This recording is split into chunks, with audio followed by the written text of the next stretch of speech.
এখানে আপনারা দেখছেন আদা রসুন পেঁয়াজ টমেটোর মিক্সচার গ্রাইন্ডারে সুন্দর করে পেস্ট করা হয়েছে। আর অলরেডি মাংস ফ্রাই করা হয়ে গেছে।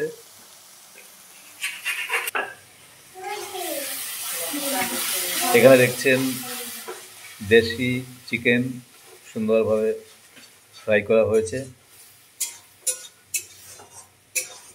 এর পরের স্টেপে এই ফ্রাই চিকেনটাকে ওই মিক্সচারের মধ্যে দেওয়া হবে। দেখা যাক পরে আর কি হয়।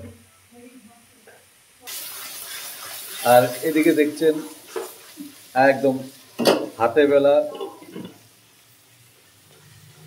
সুন্দর রুটি।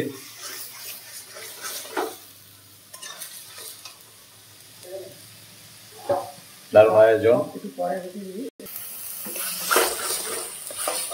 দেখুন দেখুন ম্যাজিশিয়ানের ম্যাজিক আমাদের দেখাচ্ছি। এরপরে সুন্দর করে এভাবে নাড়িয়ে নিচ্ছে যাতে মশলাটা ভালো করে মিক্সচার হয়।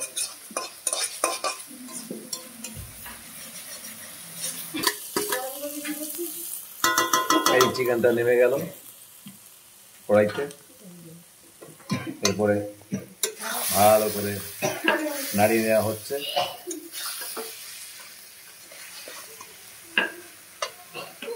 এরপরে স্টেপে কি আছে বলুন?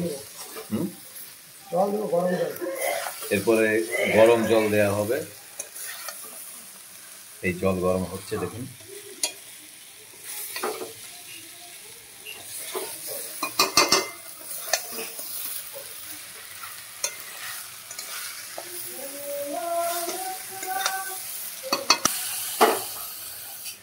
হ্যাঁ, গরম জল দেওয়া হয়ে গেল।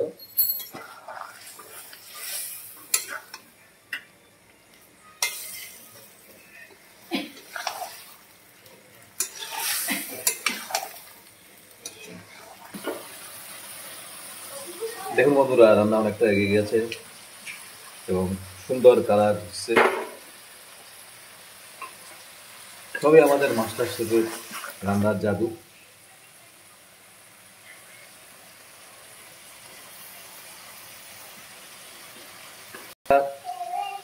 একটু ঝোল ঝোল হবে না কষা মাংস হবে বলো? লাল লাল ঝাল ঝাল।